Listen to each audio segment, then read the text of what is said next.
자, 일단 글로벌 증시 전체적인 흐름을 한번 보시자고요. 낮에 한번 올려드렸었는데 예를 들어서 지금 뭐 조정이 나오고 있는 상황이잖아요. 근데 뭐 어느 쪽에서 나왔다 그런 것에 대해서 의미 부여한다? 그건 뭐 큰 의미는 아닐 것 같아요. 결론은 조정은 나와 있다. 근데 이제 이 조정의 기준이 확대가 될 것이냐. 그래 이제 조정을 왜 받았는지에 대해서는 좀 우리가 고민을 해봐야 되잖아요. 그 조정의 이유가 지속될 건지. 그러니까 다시 얘기해서 이스라엘 관련된 불확실성 부분이 주말 내내 시끄러웠었는데 결론은 이스라엘의 그 불확실성 부분은 해소가 됐지 않습니까? 주말에. 그래서 월요일 날 기준에 좀 탄력적인 반등의 흐름이 오히려 나와줄 걸로 기대를 했는데 그렇지 못했단 말이에요. 그리고 나서 월요일 날 야간 기준에 미국 쪽의 흐름에 있어서 조정이 좀 나왔죠. 그러니까 엔비디아가 좀 유일하게 강세를 띠다가 미끄러져서 마이너스 폭이 좀 확대되고 마감이 됐어요. 그런데 그 기준에 이제 이스라엘 쪽의 이야기를 많이들 했단 말이에요. 이스라엘이 무슨 뭐 최고회의인가요? 하여간에 그들도 이제 뭐 안보 회의가 있을 거 아니에요. 그 회의를 통해서 뭐 계속 뭐 회의를 진행하는 과정이 이제 막 실시간으로 뭐 보도도 되고 지금 회의 중이야 뭐. 그래 회의가 끝났는데 이제 결론은 뭐냐면 전면전을 하지 않는 범위에서 보복전을 하겠다. 그게 뭔 소리냐고. 전면전을 하지 않는 선에서잖아요. 그러니까 미국이 전면전 하는 거에 대해서 그러니까 보복을 하는 거에 대해서 무력을 통한 보복을 하는 거에 대해서 미국이 결사 반대. 방어에 대해서는 우리가 지원을 하겠지만은 보복을 하겠다는 거에 대해서는 우리는 결사 반대. 그런 이제 주변 국가들이 전부 다 반대. 주변 국가가 아니라 이제 뭐 글로벌 주요 국가들이.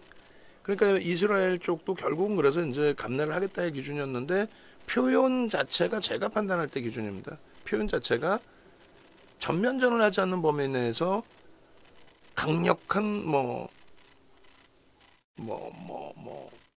그 단어를 뭐라고 써야 돼? 그러니까 결론은 전면전 안 하겠다는 거잖아요. 그러니까 그 해석이 그러면은 뭐 유엔에서 얘네 나쁜 애들이 얘네 좀 혼내주세요. 라든가 그런 식으로 가겠다는 거 아니야, 막말로. 그것을 바탕으로 해서 움직임 폭이 나온 기준이 예를 들어서 우리가 글로벌 증시 전체적인 추세의 흐름을 뭐 간단하게 놓고 보시면 되거든요. 그냥 뭐 이러쿵저러쿵 말할 필요가 없는 거야.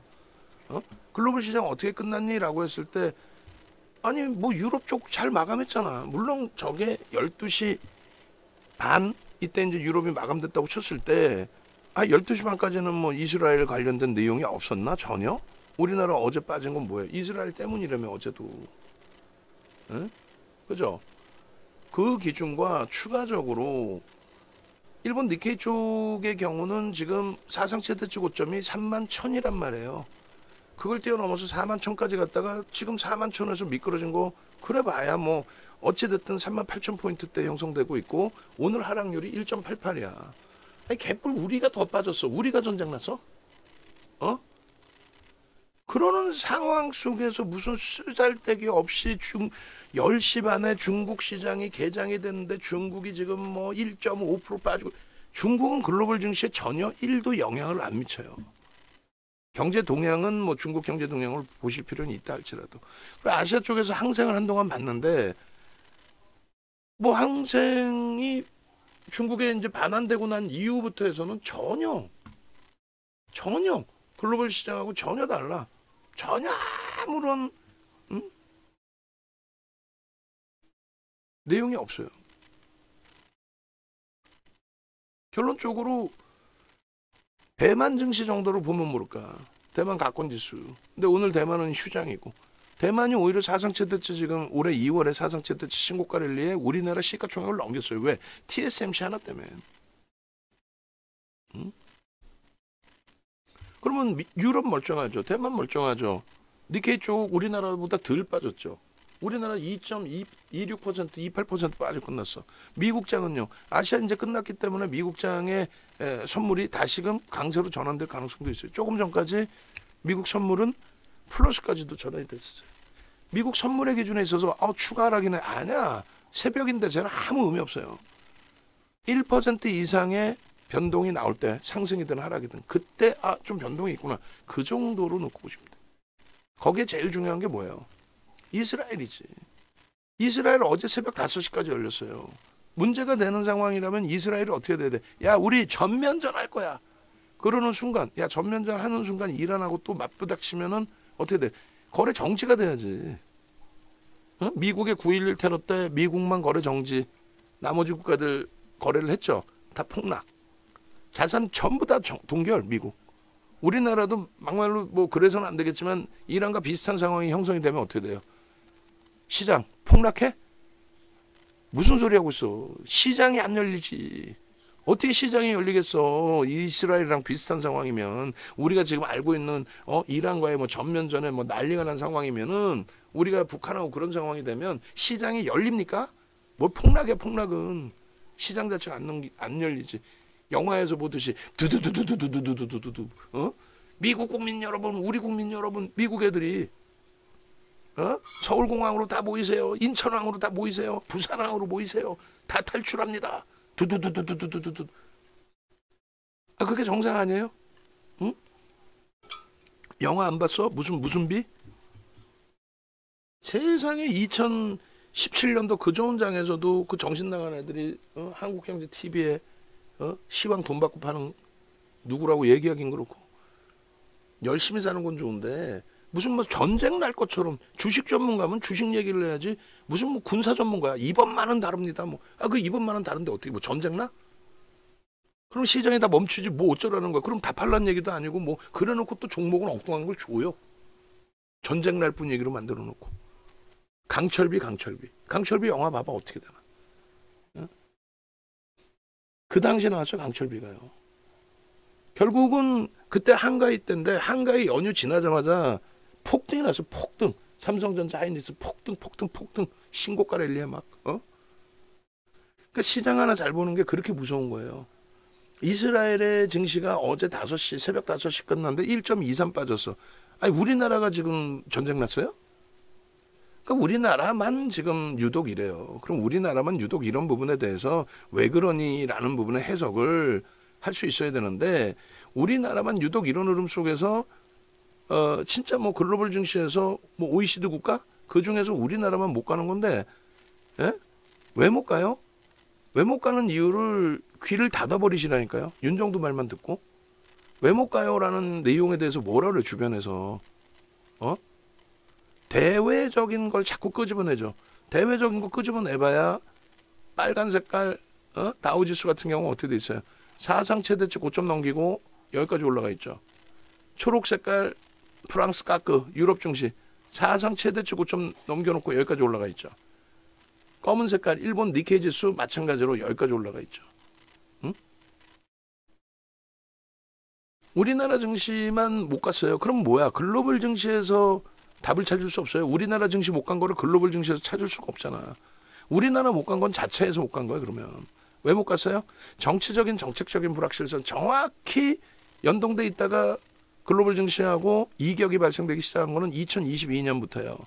2022년 9월 말 10월 초에 저점 찍고 탄력적으로 반등 나오는데 우리는 탄력이 굉장히 약해. 이런 상황에서 증시 부양책을 내놓을 수 있어요 없어요? 못 내놓는 거예요 사실은. 코로나19 때처럼 또 리먼 터졌을 때처럼 시장이 붕괴가 되면은 증시 부양책을 내놓는 게 맞아요. 근데 그게 아니라 시장이 지금 저점 대비 강세잖아. 어찌됐건 저점 대비 강세예요. 근데 여기다가 증시 부양책을 내놓는다. 그건 말이 안 되지. 아까 말씀드린 중국이나 홍콩 우리보다 더 심각해. 진짜 보여드려요? 또 이거 뭐 거짓말쟁이들한테만 속아오셔가지고 그 여러분들도 문제란 말이에요.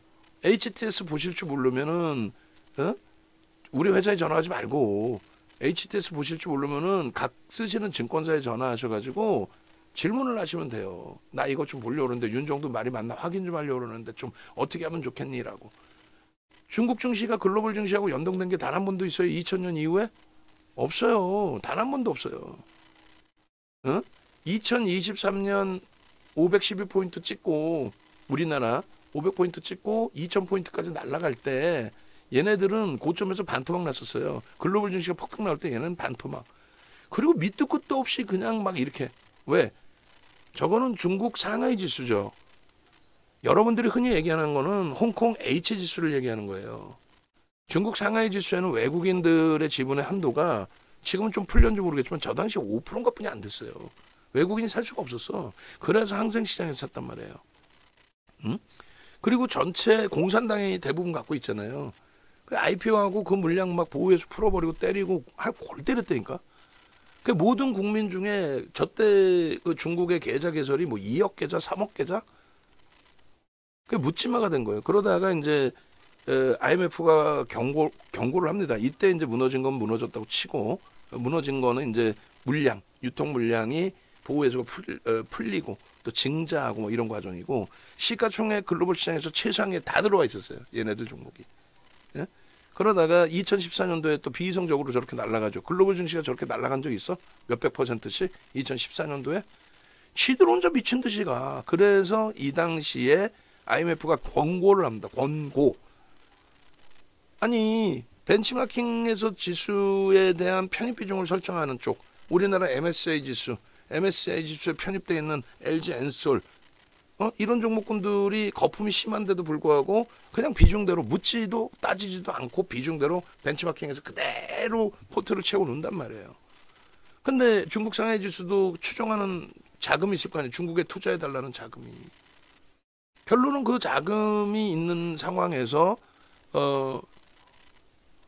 중국 증시에 H시장이 됐든 본토의 일부가 됐든 들어가는데 저렇게 비이성적으로 올려놓으면 나중에 들어온 자금들은 낭패를 볼 게 불보듯이 뻔하잖아요.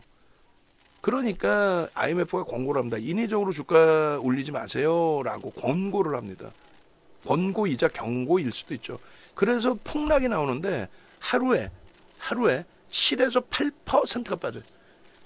퍼센테이지로 7에서 8. 근데 글로벌 시장에 아무런 영향을 안 줬어요. 근데 방송국만 가면 또 난리가 나는 거야. 엉엉 울어 막. 왜 우니? 중국 증시가요. 지금 시간에 중국 증시가 폭락을 해서 내일 우리나라도 빠질 것 같아. 정신 못 차리는 애들이지. 차트 한 번만 보면 되는 거를 차트 한 번 안 보고 보도자료 나오는 거 신문 기사 하나 보는 거야. 중국 차트를 어디서 보는지도 몰라. 지금은 좀 많이 개선돼 있겠지만 지금의 기준은요.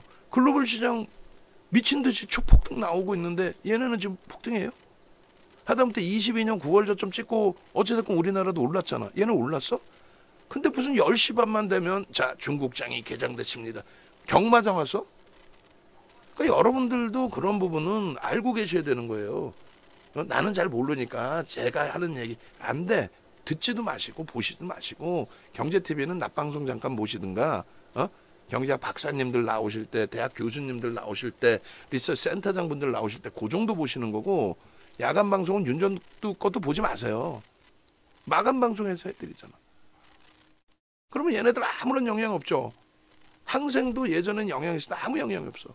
대만 동네 창피해서 못 살겠어. 사상 최대치 고점을 대만도 이제 넘겼어. 올해 2월 달에. 개뿔 우리만 못 넘겨. 시가총액도 우리 시가총액을 넘겼어요. 대만이. 개뿔 우리만 못 넘겨. 그럼 왜 우리만 못 갈지를 생각하자는 거야. 그래서 결론은 우리만 못 가는 이유가 정정불안이라고 그랬잖아요. 미국발 CPI, PPI 전혀 아니고 CPI, PPI 문제 때문에 미국 증시가 폭락했습니까? 마찬가지로 금리 전혀 아니고 금리 때문에 지금 금리 고공행진해서 시장이 폭락했어요?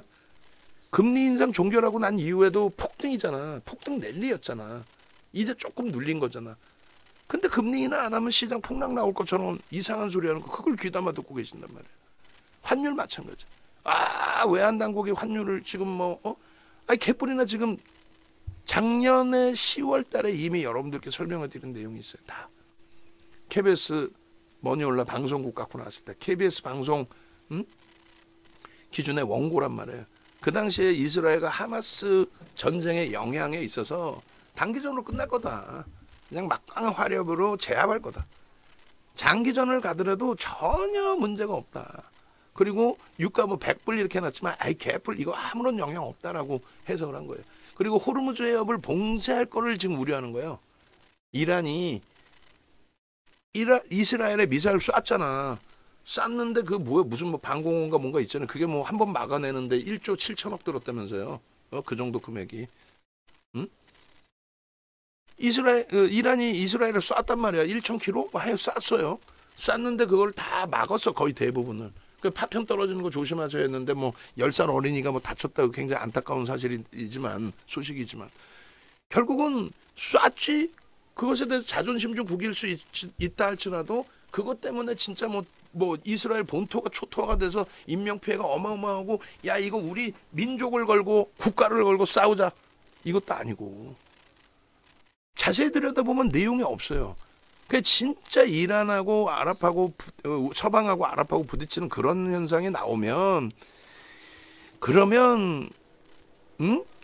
호르무즈 해협을 봉쇄해서 전 세계 유통되는 원유의 20% 30% 비중 그게 막히게 되면 이제 뭐 유가 강세가 나오고 그러면 인플레이션 우려감이 나오고 그러면 JP 모건 회장님께서도 우려했던 금리가 여기서 동결이 아니라 오히려 인하는 개뿔 뜯어먹는 인상이 되겠지. 물가를 잡아야 되니까 다시 예전처럼. 그렇게 됐다가는 힘겨울 수 있다라는 힘겨울 수 있다가 아니라 지금보다 금리가 더 올라가면 벅차죠. 지금은 이제 아직까지는 이 금리에서는 끝내준다. 지표 좋다. 이런 기준인 거고. 근데 이 가능성이 있겠느냐라는 부분에 작년에도 없습니다라는 표현을 했고 지금도 있습니까? 없습니다라는 표현을 했어요. 미국의 정책 자체가 어찌됐건 지금 선거 앞두고 있지만은 민주당의 경우가 친화 정책이야. 어찌됐건 친화 정책이야. 2015년도에 미국, 영국, 프랑스, 미국, 이란 그 핵협상에 대해서 영국, 프랑스, 독일, 중국, 러시아 6개 국가가 2015년도에 오바마 대통령 정부 때 핵협상 타결했어요.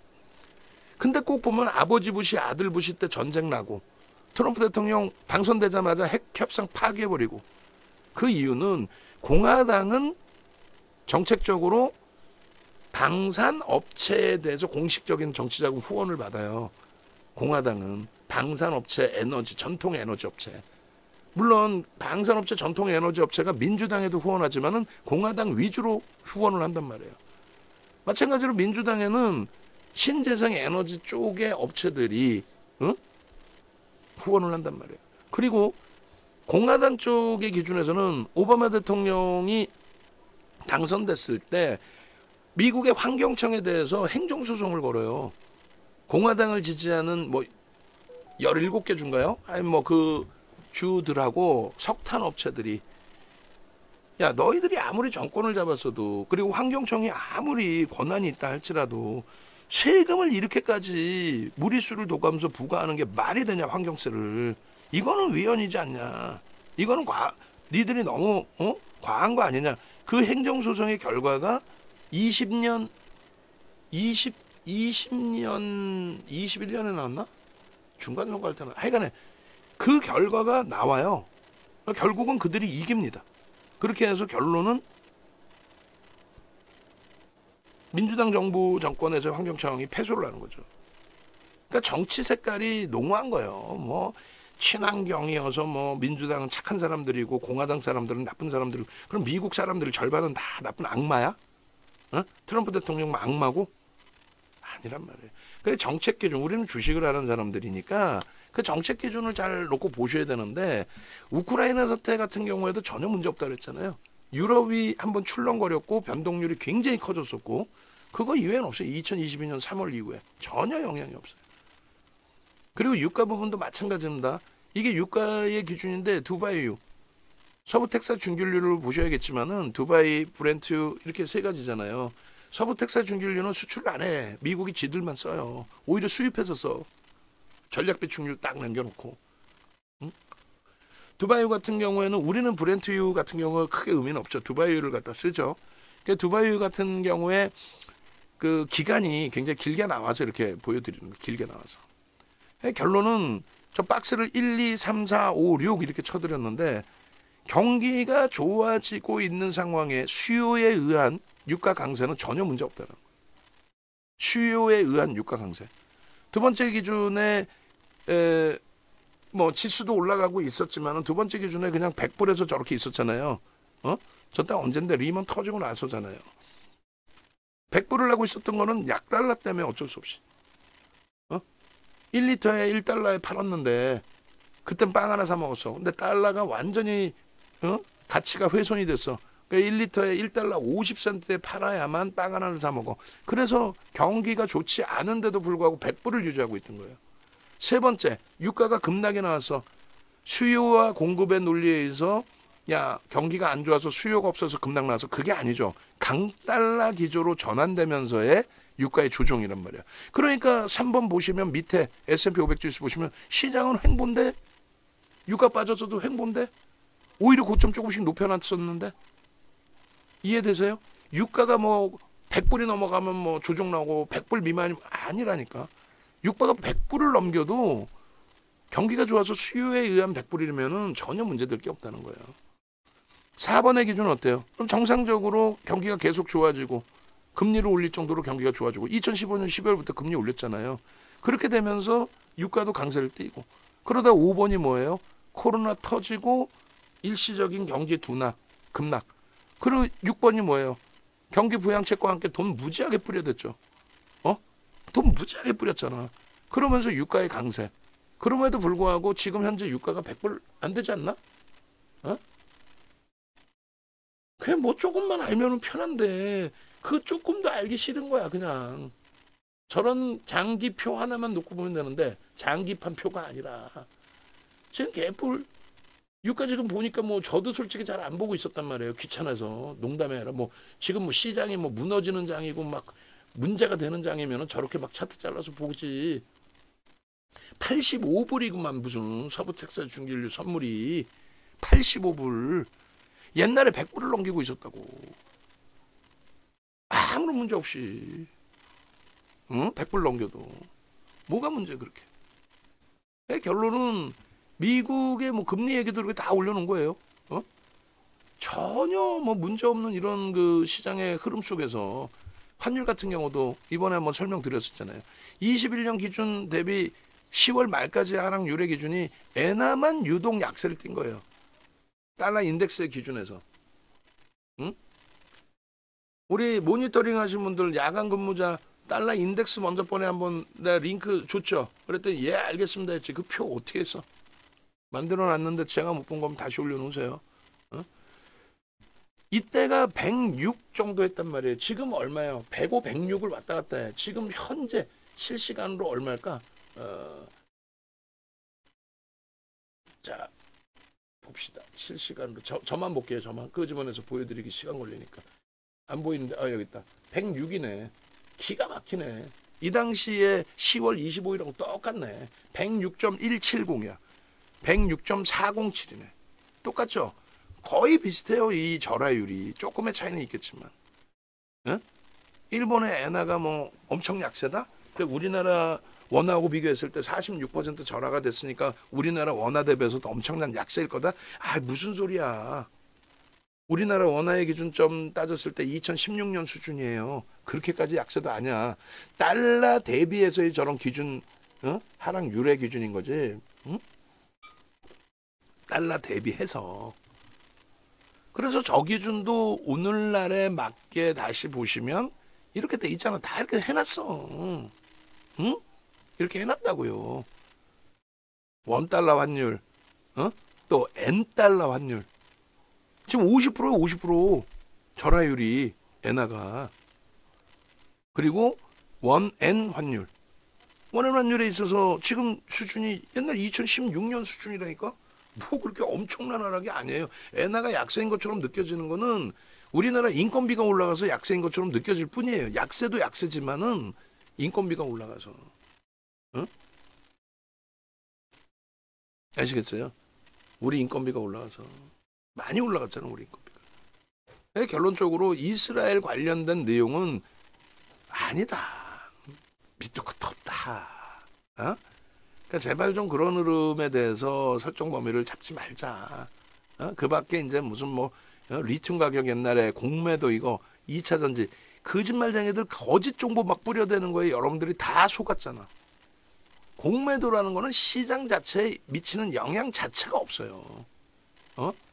공매도의 비율 자체가 공매도의 비율 자체가 형성되는 비율 자체가 그렇게 높게 형성돼 있질 않습니다. 공매도 비율이. 그래서 뭐 하여간에 이건 나중에 또 시간 되면 설명드리고 결론은 뭐예요? 그래서 아무런 내용이 없는 그냥 차익 실현의 욕구가 나온 조정일 뿐이다. 미국 쪽의 흐름도 마지막으로 다시 보시면 미국의 다우지수의 기준의 월봉 차트의 흐름에서 야 이게 완전히 추세 하락으로 완전히 접어든 거야? 로고 차트로 다시 보실까요? 이게 추세 하락으로 접어든 거야? 아닌 것 같은데 내가 볼 때는 저 정도 조정을 가지고 추세 하락이다. 이제부터는 죽었다. 그럼 기술적으로 볼 것 같으면 기술적인 부분에 직전 고점 라인은 지켜지겠지. 예? 얼마 안 밀리나 이제 앞으로 밀린다고 쳐봐야 밀릴지 안 밀릴지는 서로가 모르는 거고 윤정도 말은 안 밀릴 거로 보고 밀린다 해도 저 정도 밀리고 돌릴 것 같으면 그냥 가지고 간다의 기준이지. 마찬가지야 여기도. 이게 조정이에요. 이제 막 본격적으로 조정이라는 신호가 있어. 어디? 어떤 게 신호야? 본격적인 조정이 나올 거다. 어디가 신호가 나온 거야 그게? 그냥 이스라엘? 아무런 영향 없잖아. 지들도 빠지지도 않는 이스라엘 문제. 또 뭐 어떤 것 때문에 금리를 인하를 안 해서 금리 인하 안 했는데 이렇게 계속 고금리 상태에서 폭등 랠리 사상 최대치 랠리가 계속 나오나요? 그러니까 조정의 기준은 아무것도 없어. 그러면 시장을 이렇게 견인한 쪽의 기준은 누구냐라고 했을 때 매번 말씀드리지만 우리 그 야간 또 표 작업하시는 분 원고에 있어서 마이크론 테크놀로지사 엔비디아 그거 잘라봐야 3장이죠. 묻지 마시고 자르세요. 대답 없다고 안 자르지 말고 대답이 없으면 오히려 잘라. 그 뭐 3장 자르는데 뭐 얼마나 걸린다고 그걸 묻고 안 묻고 대답이 없어서 안 자르고 대답이 없으면 잘라야지 그러면. 마이크론 테크놀로지사의 지금의 월봉의 흐름이 이게 정점인가요? 캔들상으로 저 정점의 기준이라고 해도 그렇게 되면은 결론은 뭐예요? 별 2개짜리 유성형인 거야. 별 2개짜리. 근데 기술적으로 가장 중요한 게 뭐예요? 앞전 월봉의 몸통을 훼손했나요? 전혀 안 했죠. 전혀 안 했잖아. 엔비디아가 주포 아닙니까? 뭐 주력 기준 아닙니까? 그러니까 엔비디아가 지금 조정의 기준인 거예요, 이게? 얘 끝난 거야? 전월의 몸통을 훼손시키고 있으니까 얘 끝난 거야, 이게?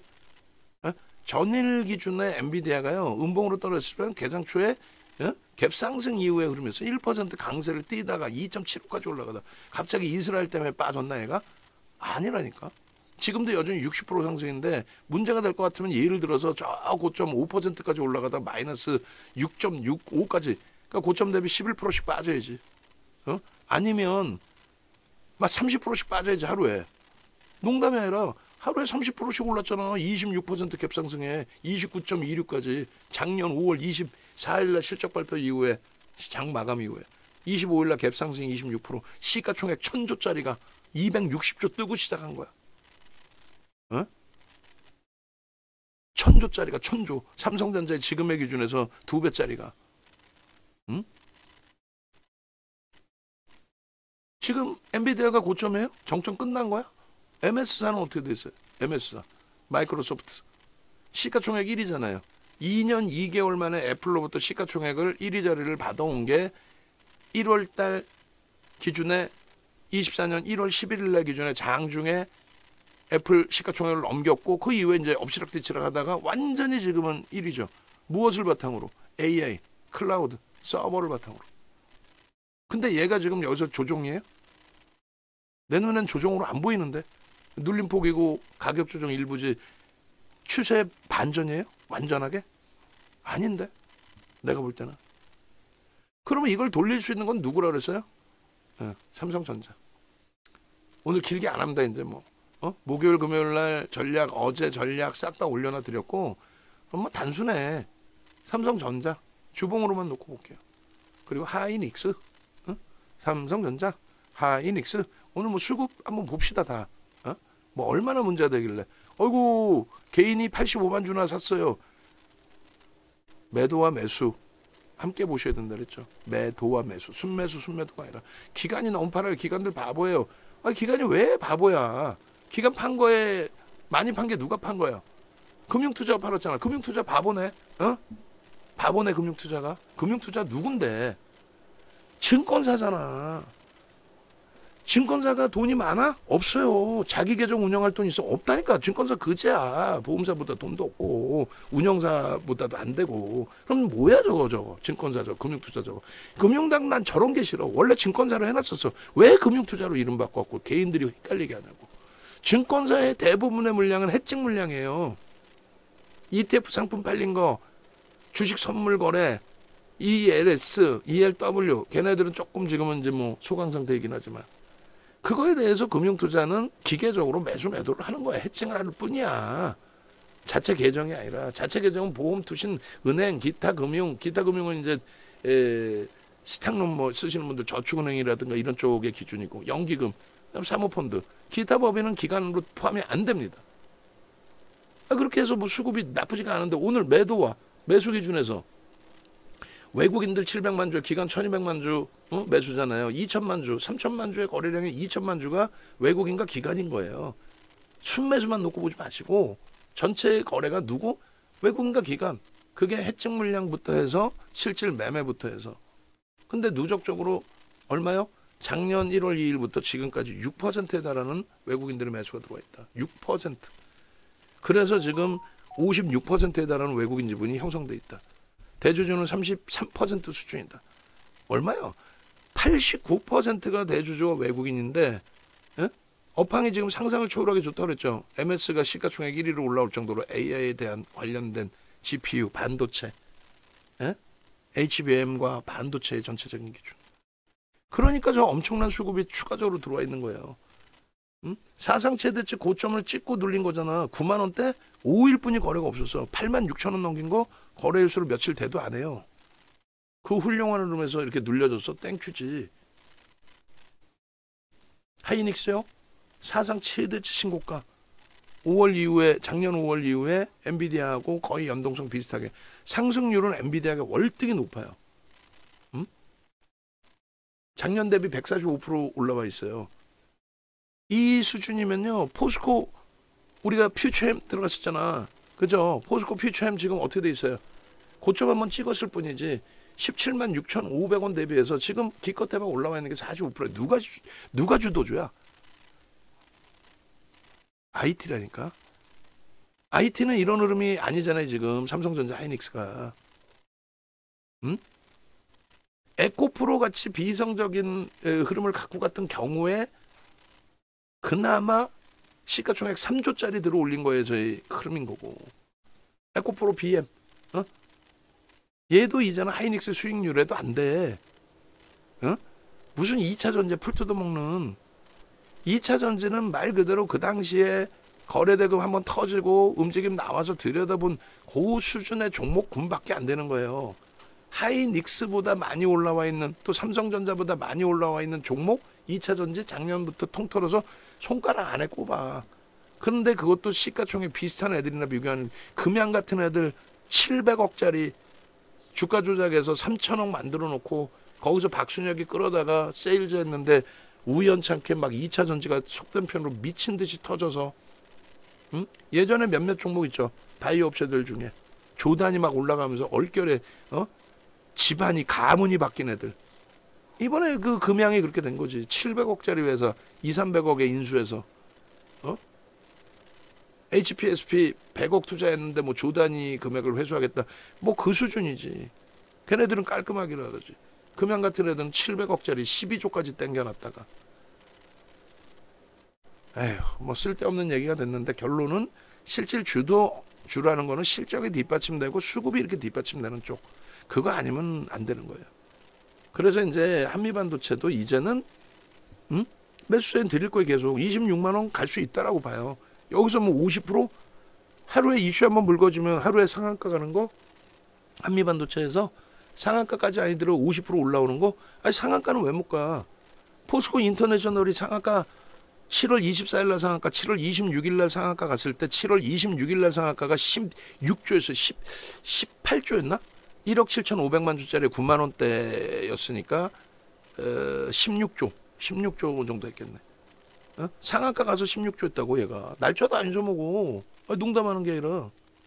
예? 1억 7,500만 주, 1억 7,600만 주에 반 올리면서 주식 수도 애우고 있잖아요. 이 수익을 다 냈으니까 우리도. 결론적으로 요 고점 찍을 때가 96,700원이 상한가에 저것도 29.97. 5만 원짜리가 5만 원짜리가 7월 24일 날 5만 1,200원 스타트 5만 1,000원이니까 5만 원이라고 치고 7월 24일 날 스타트 5만 원짜리가 하루 이틀 만에 상한가 2번 날아가서 따블이 된 거야. 5만 원이면 그때 당시 시가총액 8조 9조짜리가 8조짜리가 그러니까 따블이 된 거죠. 근데 왜 한미반도체는 그게 안 된다고 단언을 해 우리가? 왜 그게 안 된다고 우리가 단언을 하냐고 한미반도체를. 얘가 그렇게 날아가고 3일 동안 그렇게 했어도 지금의 기준에 수급이 제한적이다 보니 나중 물량 공매대체 상환이고 결국은 한미반도체처럼 수급이 들어오고 지금 이제 버팅기고는 있지만 얘도 이제 꺾이면 끝나는 거지. 근데 2차 전지도 남들 꺾인다 4월달 끝났다 할 때 고점에서부터 20% 폭락 나올 때 박순혁이 그때 도망가서 없을 때 도망가서 없었잖아요. 막 금양 반토막 나고 그러니까 얘 도망가서 없어졌다고. 그랬다가 이제 슈팅 나오니까 그때 다시 나와서 선대인하고 손잡고 막 야 내가 2차 전지 전도사인데 왜 내 말을 안 듣냐. 에코프로 800만 원 간다. 그 정신병자지 그거. 그지가 돈 들어오니까 눈에 뵈는 게 없었던 거지 그 당시에. 개인들 다 죽여놨잖아요 이게. 이제 총선 끝났으니까 이제 어수선하고 이제 뭐 야당이 그 승기를 잡아놓고 다 했지만은 제가 볼 때는 금융당국이 그 선대인이나 박순혁이 가만두지는 않을 거예요. 가만두는 게 이상한 거지. 부당수익금 선행매매에서 금양에서만 부당수익금 7억을 해먹었는데 뭐 얼마를 투자하고 있다는 거야 지금. 그걸 가지고 앵캔 같은 애들 선행매매하고 앉아있고 그걸 대놓고.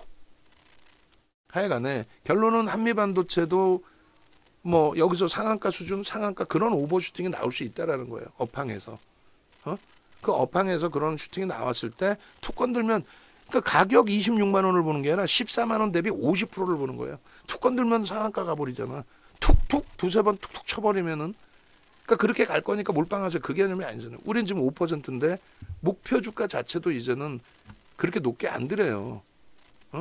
단기적인 목표 주가를 더 가면 계속 상향하더라도 목표 주가 자체 한미반도체 얼마 16만 원, 17만 원뿐이 더 들여? 지금 주가 대비해서도 높은 가격이긴 하지만 그나마 매집이 돼 있고 2차 전지 그것과는 다르다는 거예요. 2차 전지하고 다른 차이점은 테슬라는 정책 하나 바뀌니까 완전히 시가총액 순위에도 없어져 버리죠. 10위 안에도 없잖아. 작년에 6위, 7위까지 올랐나 그랬을 거예요. 6위까지 올랐었나? 7위? 6위 정도 됐겠다. 엔비디아가 순위가 밑에 있었으니까. 근데 지금은 10위 안에도 없죠. 걔는 1조 달러를 넘긴 적이 없는 걸로 기억을 하는데 그 정확치는 않아요, 제 기억이. 그 테슬라 같은 경우는 그냥 정책 한번 수혜받은 거예요. 정부의 정책.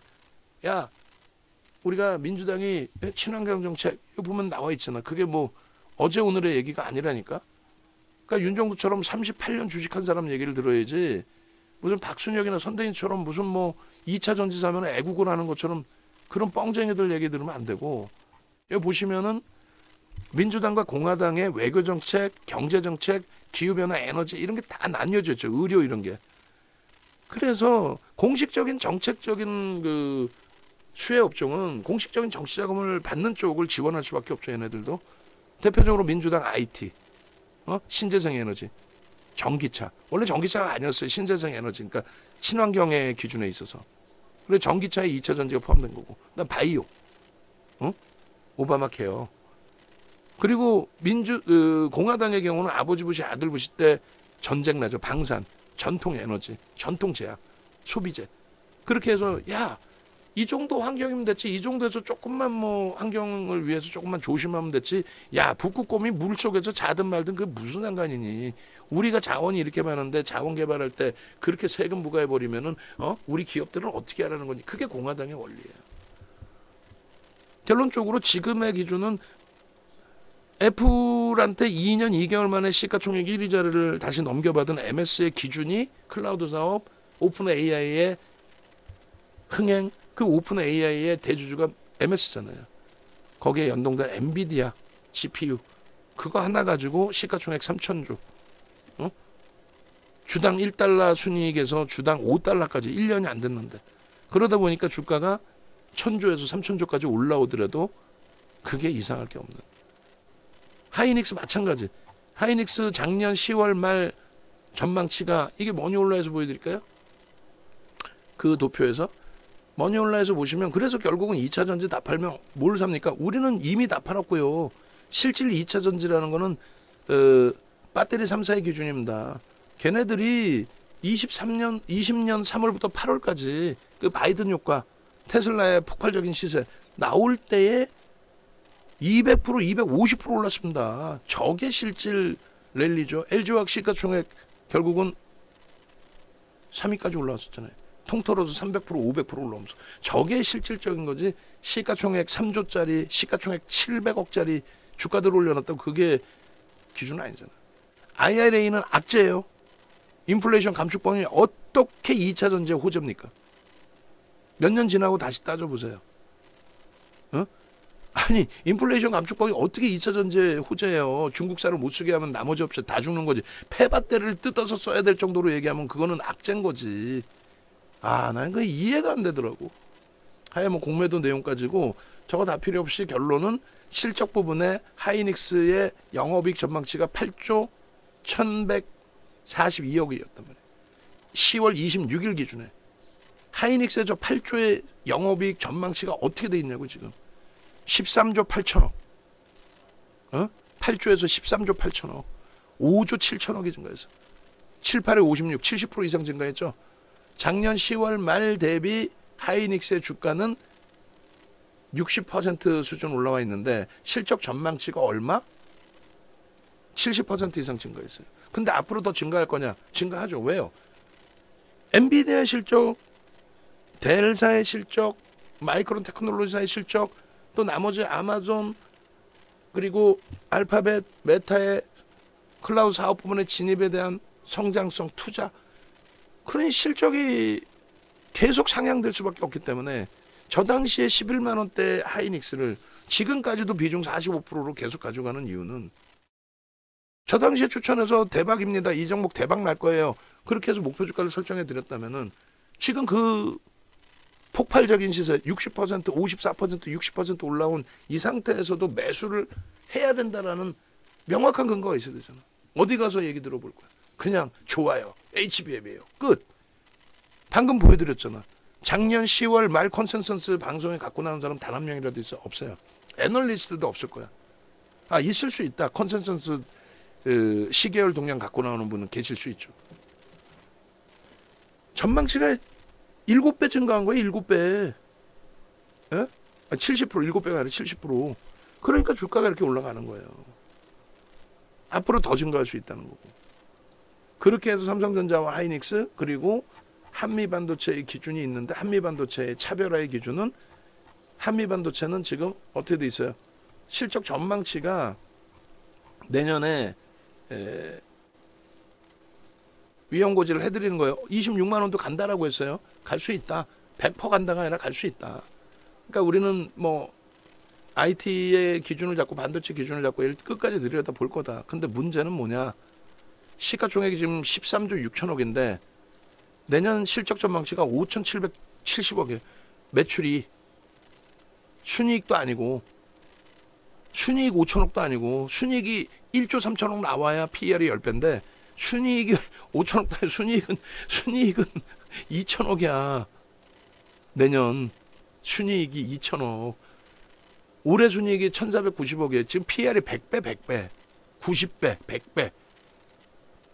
이거를 저평가라고 사라고 할 수는 없죠. 얘 끝내줍니다 사라고 할 수는 없죠. 매출처 다변화 정도가 명분이 돼서 외국인들이 매수를 하는데, 기간은 매수가 제한적이고 외국인들의 솔직히 실체는 알 수가 없고, 수익률 게임을 목적으로 들어왔는지, 주요 주주 지분은 62.64% 좋습니다. 외국인 지분도 많아. 유통 물량도 얘도 뭐 제한적인 부분이에요. 근데 시가총액이 22위까지 올라서 어제 기준으로. 근데 오늘 상상인에서 목표 주가를 상상인도 22만 원으로 올려놨는데, 상상인도 솔직히 이렇게 표현하면 안 되겠지만은 소형사잖아요. 소형사 꼬맹이 젊은 분이 아마도 썼을 것 같은데 7만 원 하던 목표 주가를 한순간에 3개월 만에 3개월 만에 22만 원으로 올릴 만큼의 사실상 그 매출처 다변화의 기준에 뭐 마이크론 테크놀로지의 효과가 그 정도 있을까의 기준 저는 고민을 합니다. 22조까지 올라온다는 얘기예요. 22조면 우리나라 시가총액의 10위권대에 놓여져요. 근데 우리나라에 20위 안에 들어오는 종목 중에서 진짜 뭐 한두 종목 바이오 애들 빼고 나면은 20위 안에 들어오는 종목 중에 순이익이 2천억 예상하고 있는데 시가총액이 2조, 20조 그건 아니잖아. 그러니까 애널리스트 분들의 분석 내용도 맹신은 하지 마시고 현대차증권의 여자분이에요. 여기는 곽 누군데 그분이 처음으로 9만 7천 원 하고 있을 때 20만 원 목표 주가를 썼어요. 어찌 보면 무책임한 것도 있는 거야. 어찌됐든 간에 뭐 본인 기준에서는 20만 원 간다고 보니까. 근데 그렇게 해서 주가 폭등이 나오니까 갓 민정, 만약에 이름이 민정이라고 치면 그렇게 불리어지는데 흥분하는 거지. 주가 올라가니까 26만 원까지. 저 책임 어떻게 지려고 그래. 그러니까 오긴 온다고 보는데 펀더멘탈적인 부분에 있어서의 분석 내용으로는 좀 과하다는 거죠. 컨센서스 부합하는데 프리미엄을 얹어주고 앞으로 끝내줄 거다. 그런데 앞으로의 현재 기준에서 당장 내년 당장에 두 군데서 올려놔봐야 매출 목표치 상향된 게 5,700억이야. 그러니까 좀 조심할 필요는 있다라는 말씀 드리는 거예요. 저는 간다라고 보는데 그렇게 해서 기술적으로 가면 좋은데 작년 하반기처럼 이렇게 횡보할 수도 있다. 이것도 횡보도 아닙니다. 사실은 30% 수준의 등락이에요. 25% 고점 대비 25, 저점 대비 30% 이상의 등락. 그리고 이런 슈팅을 원하니까 들여다보는 거잖아요. 그러니까 이 슈팅이 나오기 위해서는 삼성전자 하이닉스가 날아가 줘야 얘가 덩달아서 얘가 직접적인 수혜 준다고 폭등이 나오는 거지. 그래 안 그래요? 그런 맥락에서 놓고 보시는 거예요. 그렇게 해서 뭐 어쨌든 우리 뭐 주력주의 기준인데 우리는 이제는 슬슬 위험고지를 병행을 합니다. 아시겠죠? 그래서 11월 포트, 2월 포트, 3월 포트, 4월 포트 이제 오늘 것까지 방송에 갖고 나가겠지만 우리도 이제는 마이너스가 돼 있을 거예요. 오늘 시장 빠진 것까지 해서 시장 전월 3월 말 대비해서 시장이 5% 가까이 빠져 있을 거고 5%면 얼마? 130포인트? 그렇게 빠져 있고 140포인트? 네. 그리고 우리 계좌 손익에 있어서도 마이너스로 이제 반전이 돼 있을 겁니다. 마이너스 얼마나 반전돼 있는지 한번 봅시다. 3월 말 종가 대비 마이너스 1.4 시장 5% 빠졌는데 마이너스 1.4 누구 덕분에? 윤정도 아니 삼성전자, 하이닉스, 현대차 이런 포트폴리오의 구성을 잘 해놨기 때문에 마이너스 1.39에서 커버가 잘 된 거예요. 25% 비중을 갖고 있는 현대차가 이쪽의 손실을 일부 커버를 해줬기 때문에. 그죠? 가상계좌 1억 기준에. 얼마나 행복합니까? 얼마나 행복해요. 결론적으로 여러분들이 포트폴리오 구성만 잘하고 변동성의 기준에 무리수만 두지 않으면 또 내버리지 함부로 쓰면 큰일 나고요. 어제가 바닥이다 생각해서 내버리지 쓰신 분들 혹시라도 계셨으면 오늘 그냥 한 방에 무너지는 거 아니에요. 그 IT 쪽은 뭐 그렇게 설명을 드렸다고 치면 현대차, 기아도 어제 오늘 강세를 띄어서가 좋은 게 아니라 강세를 띄어줬기 때문에 좋다 끝내주는 훌륭한 업체다. 그게 아니라 오늘 그 원고 쓰는 분들 얘기했어요. 24년도 1월 2일 것도 이렇게 해야 된다고. 현대차, 기아 해야 됩니다. 그렇게 해서 24년 1월 2일부터 오늘 것까지 기준, 뭐 어제까지 기준 잡았을 때 현대차 작년에 이어서 역시나 쌍끌이 순매수 1위, 기아 외국인 순매수 최상위, 거기에 금융지주사가 뚜루룩 있죠. 정부의 뭐 밸류업 프로그램에 대해서 의구심이 든다. 의구심은 옛날부터 윤정두가 얘기했어. 고금리 상황의 성장주들 위주에서의 폭등 랠리가 나오고 있는데 글로벌 시장의 추이 흐름에 맞춰야지. 말 같지도 않은 무슨 저 PBR은 장 깨질 때 자산 방어해 주는 게 저 PBR 종목인 거지. 무슨 지금같이 폭등장에 저 PBR 종목을 얘기합니까? 예? 결론적으로 현대차, KB금융, 한국전력 얘네들이 저 PBR 종목으로서의 기준이 아니에요. 한국전력 한 방에 흑자 전환되는 기준, 그 흐름들을 놓고 봐야 된다 그랬잖아요. 전기요금 올려주는 그 하나 기준만 가지고도. 자, 다시 이제 수급 범위 보고 주요한 우리 주력주들에 대해서는 삼성전자, 하이닉스 다 뭐 들여다봤기 때문에. 그리고 한미반도체도 아름아름 계속 그 외국인들 매도가 나와서 좀 불편하긴 해요. 현대차 그리고 기아 다시금 거래 터트려 주면서 움직임이 세져야 됩니다. 거래가 터져주면서 이번 주에 거래 나쁘지 않아요. 현대차든 기아든. 지금 2거래일 만에 절반 정도. 그럼 3거래일 동안에 5MA, 20MA 넘길 거 아니에요. 그럼 추세 강화로 전환이죠 다시. 그리고 LG화학은 안타깝지만 비중 줄여놓은 거고. KB금융 저 수급 보세요. 상상을 초월하죠. 차트 하단에 있는 한국전력 과하게 미끄러져 있죠. 실적 그냥 실적 한 번만 보시면 된다니까. 우리가 들여다보는 이유. 정책이 전기요금 인상으로 바뀌자마자 그냥 올해부터 상상을 초월하는 실적 개선이 나와요. 그러니까 저 PBR주로서 사는 게 아니 얘를 뭐 참 설명하면 또 말 길고 어제 영상 그제 영상 보시고요. 하나 에어로스페이스가 결과적으로는 프로그램 쪽 9천 주지만 손바뀜이 좀 있고 외국인 15,060주 매도와 매수 기준에서 외국인 기관 관여도가 28만 주면은 어떻게 되는 거예요? 30% 이상이죠. 외국인 기관에 의해서 움직이는 당연하지. 시가총액 10조 이상짜리 사상 최대치 신고가 찍고 나서 그러고 나서 눌려져 있다가 인적 분할 얘기 나오면서 또 다시 슈팅 그리고 눌림목. 지금에 있어서 추이 추세 그렇게 나쁘지 않다고 봅니다. 다만 이제 메타방은 오늘 들어갔는데 안타깝게 메타방은 2.6% 정도 손실해서 다 손절하고 현금화를 했어요. 메타방이 아닌 우리 VVIP 방에서는 5% 비중 그대로 유지하고 가는 거죠. 왜요? 5% 비중이니까 추이 추세 그대로. 그렇게 해서 우리는 그 메타방의 기준에서는 2.8% 정도 손실이구나. 계좌 손익이 지금 제 계좌가 오늘 이제 매매 실수가 한번 있어 조금 더 손실이 있긴 있는데 어찌됐건 97.19 첫 거래부터 마이너스가 돼버렸어요. 좀 높게 잡았어 하나 에어로스페이스. 근데 이제 현금화를 하고 내일 기준에서 이제 다시 보기 위해서 어떤 종목이든 하나 에어로스페이스는 우리 주력은 아니잖아요. 그죠? 주력은 아닌 기준에서 우리 주력도 있고 주력이 오늘 하이닉스가 막 4%씩 밀렸으니까 그 주력에서의 흐름을 볼 수도 있고 또 뭐 최근에 핫했던 전선 뭐 유리 기판 여러 종목 그런 기준에서 우리가 또 한 가지의 기준을 설정할 수 있는 건 뭐예요? 윤 정도는 매우 긍정적이다라고 얘기를 하고 있지만 시장이 어제도 긍정적이라고 했는데 오늘 깨졌잖아요. 내일 또 깨질 수도 있는 거야.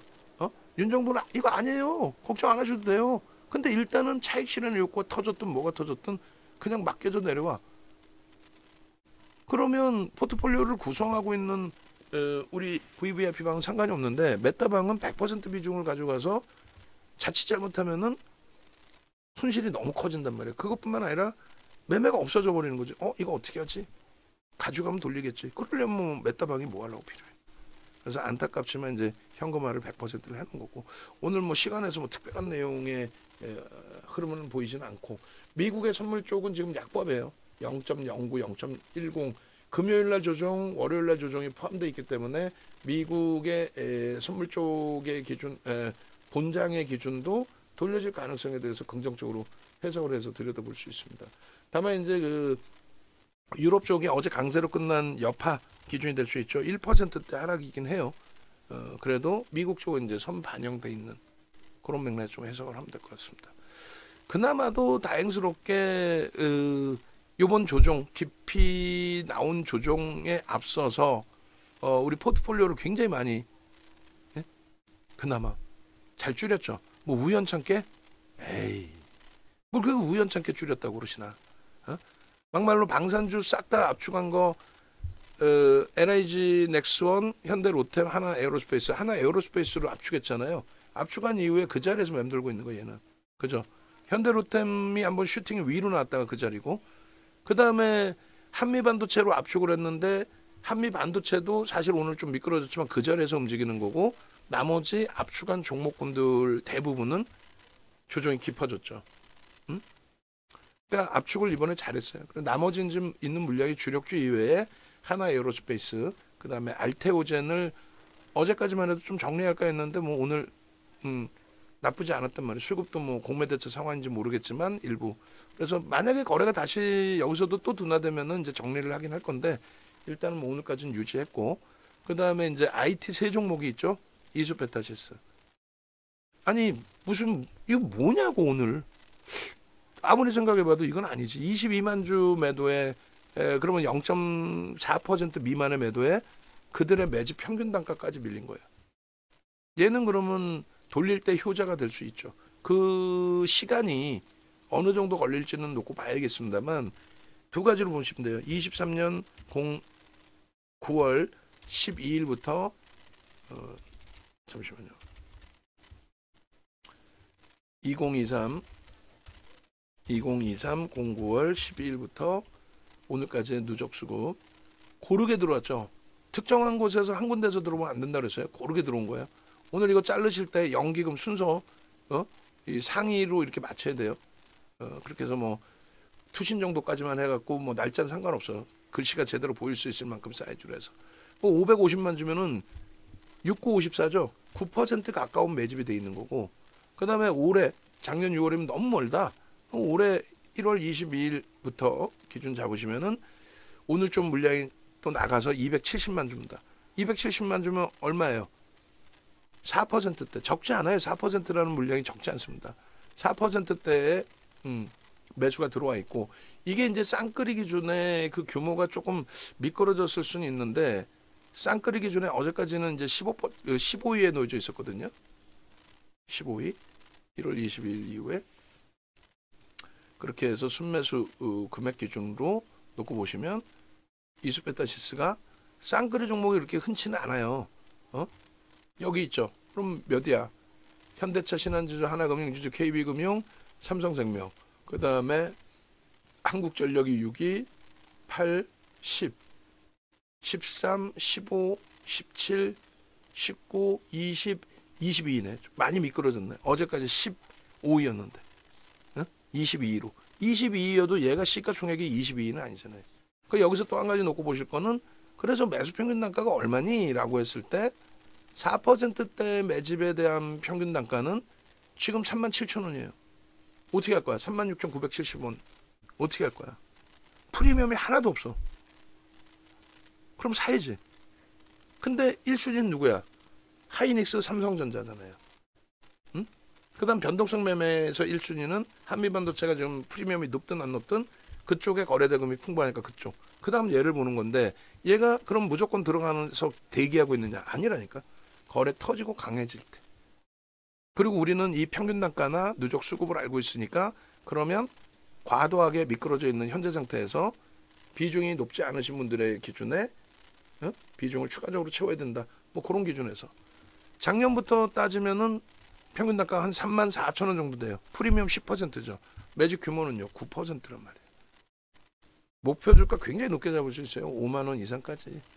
그 흐름까지 이제 수급 범위가 제대로 형성되어 주기를 기대를 해보고, 과하게 미끄러졌기 때문에 만약에 미국장이 탄력을 주면 뭐 전체 얘뿐만 아니라 나머지 쪽도 갭상승 이후에 탄력이 나올 수 있겠죠. 갭상승이 나온다는 건 거래가 수반된다는 거죠.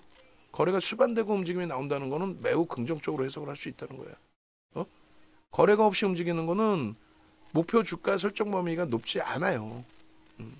그리고 제주반도체는 뭐 상황에 따라서 내일의 기준에서라도 이수페타시스 쪽으로 압축할 수 있어요.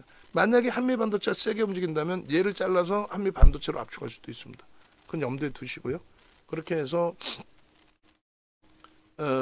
제주반도체도 이제 시가총액 1조 미만으로 미끄러졌기 때문에 매수 사인을 여기서 내지는 않습니다. 갖고 있는 물량을 압축을 단행할 가능성이 있어요.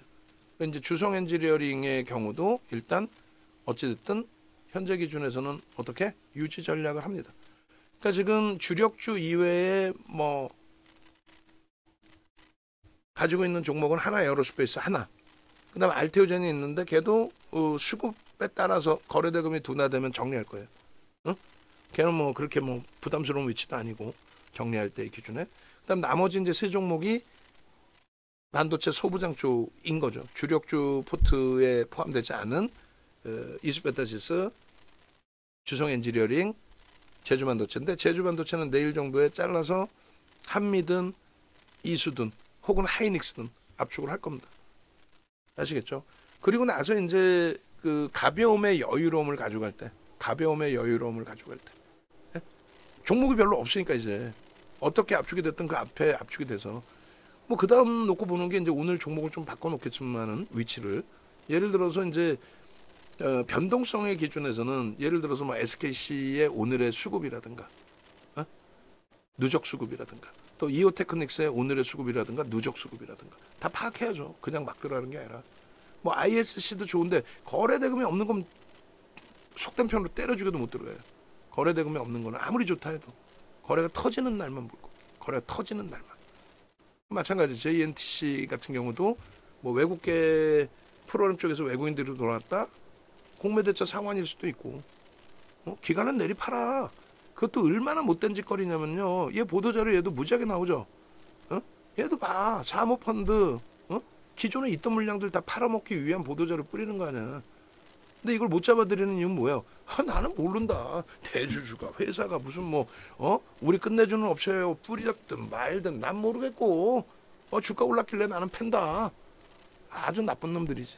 기타 법인까지 싹 다 해먹고 있잖아 지금. 응? 그래서 요렇게 팔아먹을 때는 요거에 맞게 뭐 보도자료만 냈다고 해서 주가 움직이는 거 아니에요. 솔직히 얘기하면 손 타고 있는 거지. 거래량 40만 주짜리가 30만 주 20만 주짜리가 거래량 20만 주짜리가 공시 내용도 아니고 수주 공시도 아니고 아무것도 아니고 보도자료 하나 내놓고 주가 이렇게 거래대금 2천만 주씩 터트리면서 땡겨놨잖아. 유통 물량이 27%니까 30% 잡고 1,500만 주뿐이 안 되는 애를 거래량 2천만 주씩 돌리면서 이거는 그러니까 조사하면 다 나오는 애들이에요. 근데 금융당국도 업무가 많다 보니 그래서인지 뭐 어찌됐든 이 종목은 지금 단기과열 지정 예고예요. 어차피 문자 사인 나가지 않아요. 다만 이제 상황에 따라서 메타방은 한 번씩 들여다볼 수는 있다. 왜요? 엔캠도 그렇게 해서 1월 달에 10만 원 수준에 들어가서 35만 원까지 어찌됐건 변동성 매매 잘 했잖아요. HD 현대 일렉트릭 같은 경우도 뭐 수급 그런 부분들 놓고 보면서 9조까지 올라갔다는데 한 방에 펀더멘탈 뒷받침 안 되니까. 또 LS 일렉트릭이라든가 이런 쪽도 수급 저게 공매대차 상환인지 실제 매수인지 추정 한번 해보고 돌릴 수 있겠느냐 기준. 그런 건 제가 설정하겠다 이거. 아시겠죠? 그렇게 해서 포트폴리오 전체적인 전략 결코 나쁘지 않다라는 거 말씀드리는 거고, 그리고 메타방도 이제 오늘 좀 아쉽게도 첫날 첫 거래 손절 3% 가까이 돼버렸지만은 종목을 끌고 가는 것보다는 이렇게 항상 현금화해서 시장 상황에 맞게 내일 시장에 조정이 나오든 강세로 전환이 됐든 그에 맞는 전략으로 대처하는 걸로 기준을 잡겠습니다. 아시겠죠? 그리고 우리 그 VVIP 회원님들도 결국 뭐 오늘 뭐 4월 포트 보니까 그렇게 나쁘지 않고 마인드 컨트롤만 좀 잘하면 돼요. 우리 회사 내부도 마찬가지. 아닌데 자꾸 옆에서 악을 써. 아닌데. 마찬가지예요. 꼭 보면은 회원님들 중에 간혹 뭐 분기하면 이탈되는 분들 가끔 나올 때 보면 자기는 괜찮은데 다른 사람이 적어가지고 어떤 종목 가지고 큰 손실이 나 있다. 뭔 소리야. 자기는 상관없는데 누가 뭐 손실이 너무 크고 다른 고객분들이 피해가 많고 본인 얘기만 하시면 돼. 근데 뭐 어쩌 필요 없는 거야. 내 얘기만 하면 되는 거야. 내 얘기. 그렇게 해서 앞장서서 뭐 나를 따르라 해봐야 뒤에 아무도 없어. 그리고 현실적인 거 마인드 컨트롤이 돼야죠. 야, 시장은 고점 대비 150포인트 밀렸다. 근데 우리는 계좌가 삼성전자 하이닉스 다들 손가락질하는데 손가락 다 부러뜨려도 될 만큼 엄청난 수익이잖아. 하이닉스 얼마에 들어갔든 19만 1,400원이 사상 최대치 고점인데 거기서 최고점에 잡았다 해도 지금 이 시장 조정에 18만 원 지금 형성돼 있는 하이닉스가 문제가 돼요? 45% 비중인데 현대차 26만 1,000원이 사상 최대치 고점 수준이랑 똑같다 그랬잖아. 거기서 샀다 해도 25% 비중의 현대차가 지금 24만 2,000원인데 문제가 돼요? 걔네 둘이 합치면 70%야.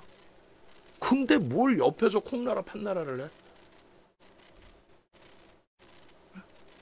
분위기에 따라서 많은 게 달라져요. 분위기에 따라서. 그 장이 좋을 때에도 못 견디는 분이 계시고 옆에 종목이 더 가거든. 유리기판, 전선주 막. 우리 목요일 금요일날 이거 못 들어가겠는데 야 HD 현대 인프라 일렉트릭 저거 안 들어갔잖아요 결국은. 응? 장이 좋을 때도 이탈이 나오고 장이 안 좋을 때도 이탈이 나오고. 응? 하이닉스 그렇게 고생해서 하이닉스 12만 3천 원에 비중 싹 정리해서 그렇게 다 사셔놓고도 나 혼자 하면 더 잘해볼 수 있겠지 해서 여러 이유가 있었겠지만은 그렇게 해서 만기 때 연장 안 하고 혼자서 밖에서 그냥 하다가 15만 원대 16만 원대 다 팔아버리고 지금 쳐다보고 근데 현금 갖고 있으면 되는데 또 다른 종목에서 박살나고 있고 복귀할게요 대표님. 복귀는 뭘 복귀를 해. 그러다가 끝이지. 그러니까 이 마인드 컨트롤 하는 거하고요. 계좌 포트폴리오 구성할 때 여러분들이 내동매매하지 않고 기준점만 좀 잘 잡으시는 거. 그게 제일 중요합니다. 우리 내부에서도 마찬가지고 분위기야 모든 게. 이 좋은 장에 이 좋은 수익에 좀 눌려서 이 분위기하고. 자 어쨌건 뭐 외부에 계신 분들 깜빡할 뻔했네. 외부에 계신 분들 네이버에서 윤정도 검색하셔서 야 나도 이렇게 좀 대처하고 싶다 하시는 분들 그래서 외부에 계신 분들 네이버에서 윤정도 검색하셔서 유튜브 오시면은 이렇게 오늘자 마감 방송을 여기다 좀 올려주세요. 오늘자 올려주시고 이스라엘 영향 또 미국 CPI 금리 해석 뭐 이런 거 다 좀 들어보자 한 번씩. JNTC 뭐 어제 변동성 나왔을 때 뭐 전략 범위 HPSP 이거 이제 다 정리해 놓고 매도 사인 들여놓고 오늘 이제 변동성 때문에 한번 접근했다 들어가자마자 손절이 돼 버렸죠. 뭐 안타깝더라도 변동성 매매에 있어서는 뭐 안타깝더라도 손절 명확히 지키고 그리고 네이버에서 윤정도 검색하셔서 공식 홈페이지 찾아오셔서 메인 화면 이렇게 보시면 전화번호 있습니다. 그렇게 해서 자산 규모가 1억 이상이신 분들은 무조건 VVIP 묻지도 따지지도 말고 뭐 설명 듣지도 말고 무조건 그냥 나 VVIP 가입하러 왔어요. 끝. VIP하고 차이가 뭐야? 나도 설명 못하는 걸 누구한테 설명 드릴 거야? 저도 설명 못해요. 다만 여러분들이 수익이 목적이시면 이쪽으로 오셔야 됩니다. 아시겠죠? 그리고 가지 선생님을 왜 VIP 방에 넣어드렸죠? VVIP 방 아니신가요? 가지 선생님? 메타방에 계신 분들은 VVIP 방에 넣어드리는 거 아니에요? VVIP 방으로 번거롭더라도 다시 안내를 해드려야 될 것 같은데요. 메타방에 계신 분들은 VVIP 방으로 채팅방 활용하실 수 있고 메타방에 계신 분들은 라이브 방송을 병행해서 들으실 수 있고 아시겠죠? 라이브 방송에 계신 분들은 간헐적으로 매매 따라하기 방 전략을 좀 들으실 수는 있는데 제가 마이크는 이제 꺼놓고 설정하고 있습니다.